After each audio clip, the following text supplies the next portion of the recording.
My name is Lila. I used to believe in quiet love, the kind of love that grows slowly and never leaves. I never asked for too much, just honesty, just one man who would choose me and stay. But I learned that love can wear a mask. It can feel soft at first, then leave you broken. Before I met Daniel, life was simple. I worked at a bakery. I lived with my parents. I liked early mornings and warm bread. I didn't go out much. I wasn't loud or exciting, but I was kind. I had a soft heart. People said I was easy to be around. When Daniel walked into my life, I thought maybe I was finally being seen. He came into the bakery one cold morning. He smiled at me like we were already friends. The next day, he came again, then again. Soon, we were talking every morning. I started waiting for him. He would ask about my day. He would say things like, "You make everything feel calm." I started smiling more. If you're learning English, listen to how these simple moments became a big part of my life. This is a real story, told in simple words, but the feelings are deep. After a few weeks, he asked me to go for coffee. We talked about our lives. He said he didn't like big crowds. He said he wanted peace. I told him I wanted the same. We laughed. It felt easy. Then he said, "I've never met someone like you." That night, he called me and said, "I feel happy when I hear your voice." I held the phone to my chest and smiled. I didn't know that sometimes people say sweet things for the wrong reasons. 2 months later, he asked me to marry him. It was fast, but I said yes. I told my parents. My father was quiet. My mother said, "He seems kind." I believed he was. He said he didn't want a big wedding. "Just family," he said. I liked that. I didn't want a big party either. I thought we were the same. I thought we understood each other. I didn't know I was walking into a story that was not really about love. We got married in my uncle's garden. The sun was soft that day. Daniel held my hand and said, "I will protect you." I looked into his eyes and saw nothing strange. But now, when I think back, I remember how tight his smile looked, how quickly he looked away when we kissed. That night, in our small apartment, he held my hand and said, "It's done." I thought he meant the wedding. I didn't know he meant something else. At first, things were calm. He helped around the house. He kissed my forehead before work. He brought flowers one evening, but soon that sweetness faded. He stopped asking how I was. He came home late. His phone was always in his hand. When I spoke, he didn't listen. I thought maybe he was tired. I told myself not to complain. I didn't want to be a difficult wife. I waited, hoping things would feel soft again. Then he changed even more. He started saying less. He would eat dinner in silence. I asked, "Is something wrong?" He said, "No. I'm just busy." I tried to smile, but my heart felt cold. One night, I saw him smiling at his phone. When I came close, he turned the screen away. I didn't say anything. I went to the kitchen and cried while washing the dishes. One day, I found an old photo in his drawer, a picture of a woman in a red dress. She was beautiful. She looked strong and sad. I asked, "Who is she?" He looked at the photo, then said, "She doesn't matter." He put the photo back and walked away. But something inside me changed. That night I couldn't sleep. I stared at the ceiling and asked myself, why do I feel like a stranger in my own home? I still hoped things would get better. I cooked his favorite food. I asked about his day, but he didn't change. He gave me cold answers and soft lies. One evening, I told my sister, "I feel like I married a shadow. She hugged me and said, "Give it time." But time didn't help. It only made the silence louder. The photo stayed in my mind. The woman in red. The way he looked at that picture, like it still meant something. I started to wonder, was she before me? Or is she still in his life? I didn't know the answer, but I could feel the truth getting closer. I didn't know yet what was waiting for me, but something inside told me I was not the reason he got married. I was just part of something else, and the truth would not stay hidden much longer. The next morning felt different. I watched Daniel get ready for work like I always did, but something in his eyes had changed. Or maybe it had always been like that, and I was just now seeing it. He kissed my cheek, said goodbye, and closed the door behind him. I stood there in silence, holding my breath, listening to the sound of his car driving away. That sound used to bring comfort. Now, it felt like he was leaving with more than just his work bag. It felt like he was taking a part of me with him each day and leaving less behind. I couldn't stop thinking about the woman in the red dress. That photo stayed in my mind like a voice I couldn't quiet. I had no name, no details, only that image.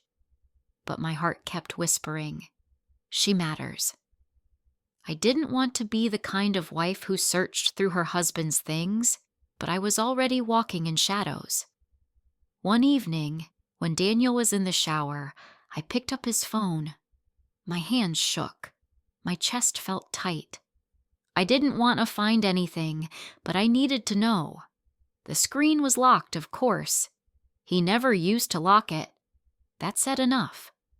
I put the phone down before he came out, but now I was sure. He was hiding something, and I was tired of pretending I didn't feel it.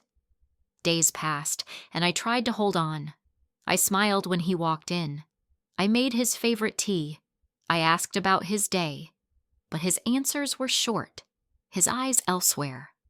Then, one afternoon, while he was at work, I did something I never thought I would do. I went to his desk. I told myself I was just cleaning, just tidying up. But deep down, I was looking. And that's when I found it. A small envelope under a stack of papers. Inside was a photo. The same woman in the red dress. Only this time, she was not alone. Daniel stood next to her. They were holding hands. She was smiling, but he wasn't. His face looked cold. I sat down on the chair and stared at it. My mind ran in circles. Why did he keep this? Who was she to him? Why did he marry me if he still had this? That evening, I didn't say anything. I cooked dinner, set the table, and waited.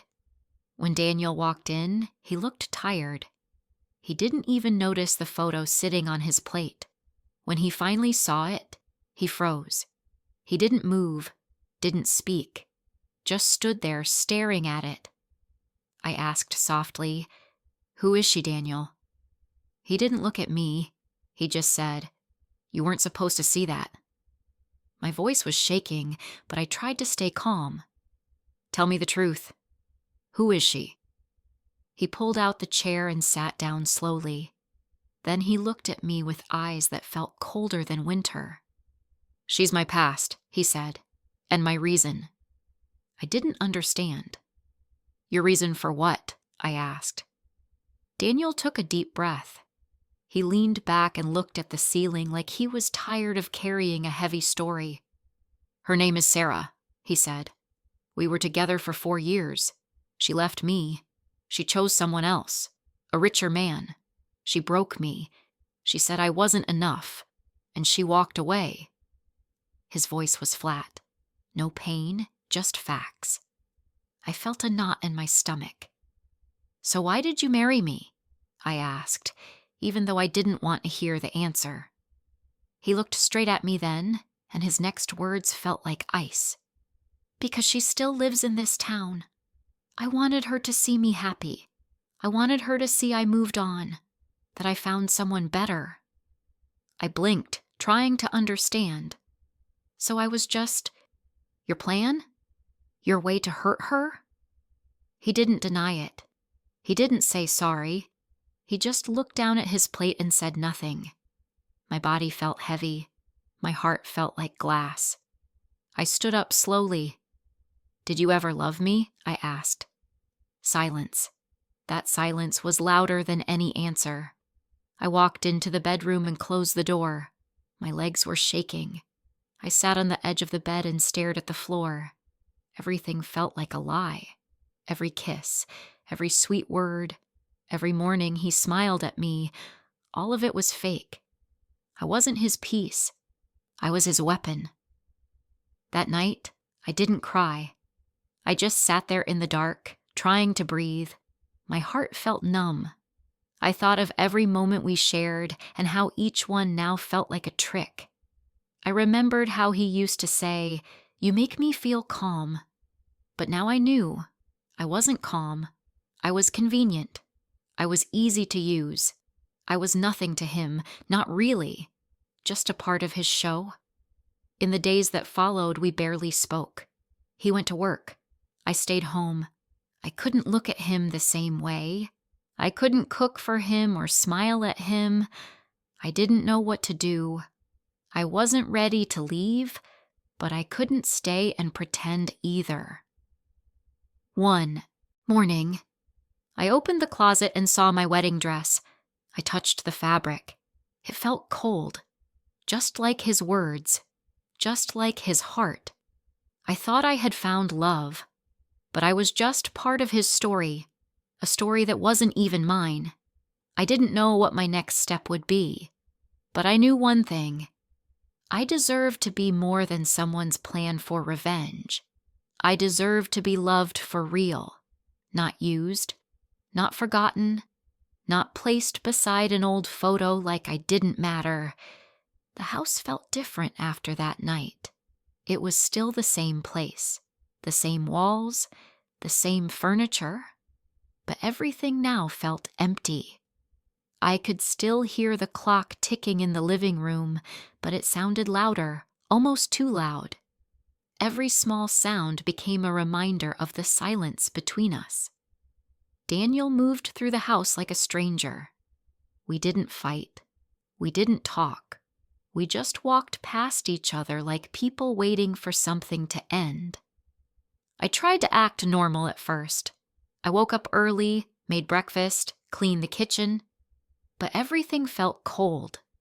I stopped talking during meals. I stopped waiting for him to come home. There was nothing left to wait for. He didn't apologize, not once. He didn't try to explain or say that he cared. That made it worse. His silence told me what I was afraid to believe, that he really didn't love me. Maybe he never did. Maybe I was just a part of a plan from the very start. And now that the plan was done, I was nothing more than a chair in the room. Just there, not needed. Some nights, I sat in bed alone and stared at the wall. I didn't cry much anymore. I think I ran out of tears. I just felt tired. Tired of pretending. Tired of asking myself, why me? I kept thinking about all the times I thought he loved me. The small smiles, the warm words, the soft kisses. How could he fake all of that? How could someone hold your hand and not mean it? The questions filled my mind, but the answers never came. One evening, I sat on the balcony with a cup of tea. The sky was orange, and the wind was soft. I watched the sun go down, and something inside me whispered, "You deserve better." It was a quiet thought, but it stayed with me. I looked at the sky and asked myself, if I stay, will I ever feel safe again? Will I ever feel loved? The answer hurt, but it was clear. Number. I could stay in this house and live like a ghost, or I could leave and try to find my voice again. The next day, I went to visit my parents. I didn't tell them everything. I just said, I need a break. My mother looked at me and said, "Your eyes look tired." I smiled a little and said, "I am tired." She hugged me, and for the first time in weeks, I felt a little warm. I sat with my father in the garden while he watered the plants. He didn't ask many questions. He just said, "Whatever you decide, we are here." That gave me strength. I didn't know what I would do next, but I knew I was not alone. I stayed at my parents' house for a few days. I slept in my old room. I opened the windows wide and let the fresh air in. I walked to the park where I used to read books when I was younger. I watched children play.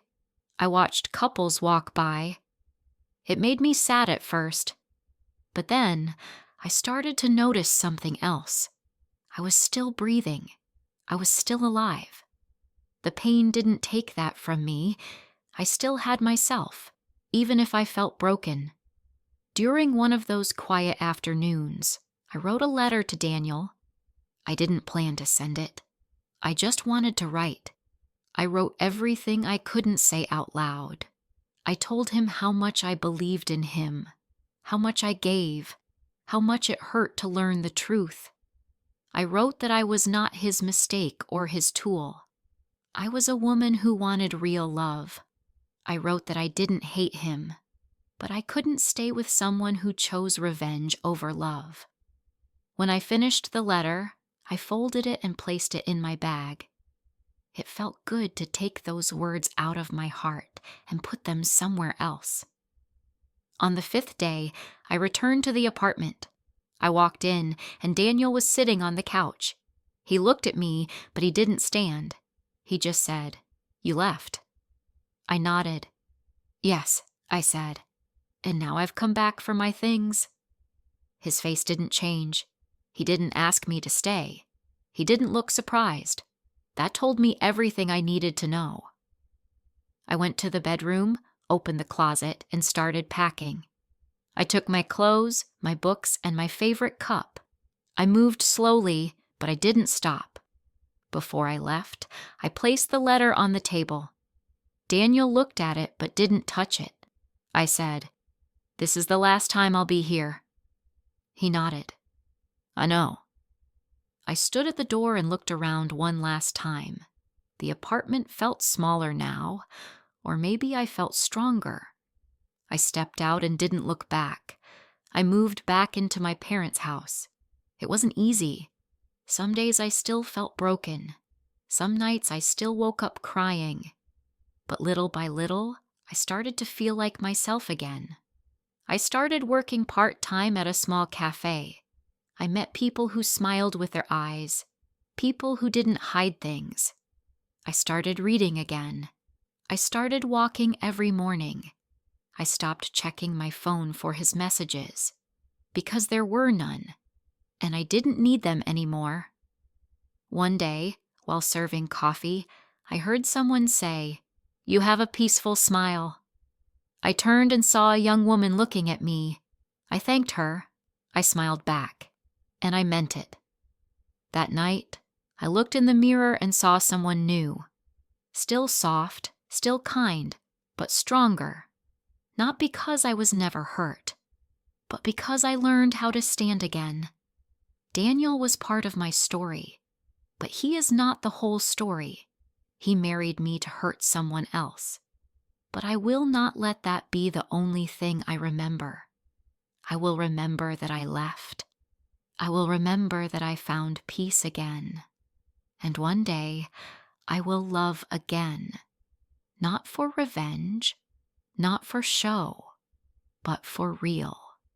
Some weeks later, I visited the bakery where I used to work. The windows still had the same flower stickers. The same bell above the door rang when I stepped in.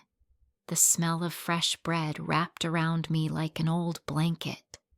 It felt like nothing had changed, but I had. I saw my old boss behind the counter. She opened her arms and hugged me tight. You look different, she said. Better. I smiled. And for the first time in a long time, I agreed. I did feel better. Not perfect, not fully healed, but stronger. I helped out for a few hours that day. As I wiped the counter, I looked out the window and saw the street I used to watch every morning. I remembered when I waited for Daniel to walk by, but I didn't feel pain now. I just felt distance, like that time belonged to someone else. One afternoon, while walking through the market, I saw a woman in a red dress. My heart jumped for a second, but when she turned, I saw it wasn't her. It wasn't the woman from the photo. Still, I stopped and stood there. I realized I no longer felt angry at her. She wasn't the one who lied to me. Maybe she was broken too. Maybe she had her own pain. Maybe Daniel used her once, and now he used me. Or maybe she was just a part of his life that he never let go. Either way, it wasn't about her anymore. It was about me now, my story, my healing, my future. A few days later, I found the letter I had written to Daniel. I never knew if he read it, but it didn't matter. I had written it for myself, to free the pain, to stop carrying the weight that was never mine. I tore the letter into small pieces and let the wind carry them away. I watched the paper fly through the air like small birds finding freedom. It felt like a goodbye, a quiet one, without noise or tears, just peace. I started working more hours at the cafe. I met new people every day. One of the regular customers was a man named Thomas. He was kind, always polite, and spoke slowly with a warm smile. He never asked too many questions, but he always listened. One rainy morning, he forgot his umbrella. I gave him mine. He laughed and said, "I'll bring it back tomorrow." The next day, he returned it with a small note inside. It said, "Some people give umbrellas, others give light." I smiled at the note, but I didn't rush anything. I had learned to move slowly, to listen to my heart, not just my hopes. In quiet moments, I often sat by the window in my room and thought about everything that happened. The marriage, the lies, the silence, and finally, the truth. It still hurts sometimes. Not as much because of what he did, but because I lost something I believed in. I lost the soft dream of being someone's first choice. But pain has a strange way of shaping us. It can break us, yes, but it can also clear away what is false. It can help us see what is real. And what I saw now was that I was still here, still kind, still strong. I had been used, but I was not broken. One Sunday morning, I went to a quiet lake outside town. I sat near the water, watching the ripples move across the surface. It was peaceful. I closed my eyes and listened to the sound of birds, to the wind in the trees, and to my own breathing. I thought about love, not the kind I lost, but the kind I still believed in. Real love, honest love. I didn't know when it would come, maybe soon, maybe years from now. But I knew that next time I would walk in with open eyes. I would not ignore the signs. I would choose carefully. And most of all, I would never lose myself again for someone else's pain. Later that day, I ran into Thomas again. He smiled and asked, "How are you really?" Not the simple, "How are you?" but the real one. I paused. Then I said, "I'm healing, and I'm learning to be okay with slow days." He nodded. "Slow days can be good." We walked a little, just two people moving through the same space quietly, and for the first time, I didn't feel the need to fill the silence. I felt safe in it. Sometimes healing doesn't shout. It doesn't come with big moments. Sometimes healing walks beside you on a quiet street and simply stays. That night, I sat in bed and wrote in my journal. I wrote about the day I met Daniel, about the lies I believed, about the day I walked away, and about the day I chose myself again. I didn't write to remember the pain. I wrote to remember my strength, because that's what stayed. That's what matters. I don't know if Daniel ever thought about what he did. Maybe he forgot me the way people forget old clothes. Or maybe, in a quiet moment, he saw my face and felt a little regret. But I didn't need his regret. I didn't need his words. I needed myself. And now I have her back. The woman who smiled quietly, who loved deeply, who was soft but never weak. This is my story, not of heartbreak, but of healing, not of betrayal, but of return. Return to myself, to peace, and to the kind of love that starts within.